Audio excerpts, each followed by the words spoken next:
இடம் வாங்கும்போது இது வந்து சரியான இடமா அப்படின்னு நம்ம வெரிஃபை பண்ணுறது ரொம்ப இம்பார்ட்டண்ட்.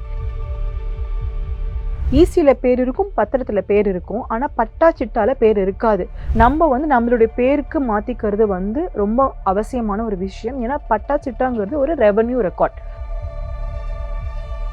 இப்போ அக்ரிகல்ச்சர் லேண்டு வாங்குறீங்க அப்படிங்கும்போது அடங்கல்னு இருக்கும், அது நம்ம ஏ ரிஜிஸ்டார் அப்படின்னு சொல்லுவோம்.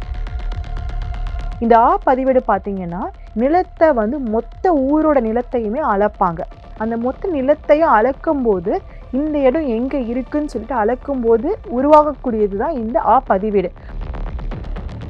அந்த பதிவேடு முதல்ல அந்த சொத்து யார் பேரில் இருந்துச்சு, இப்போ யார் பேரில் இருக்குது, யார் பேரில் மாற்றி கொடுக்க போகிறோம், இருக்கக்கூடிய ஆதியிலேருந்து இப்போ வரைக்கும் இருக்கக்கூடிய மொத்த ரெக்கார்டுமே நமக்கு இதில் இருக்கும்.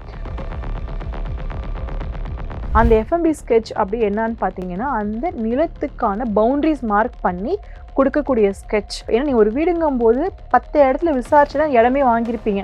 அப்போ 10 இடத்துல லோன் விசாரிக்கிறதுல எந்த ஒரு ஆட்சேபனையும் நம்ம கண்டிப்பாக இருக்காது.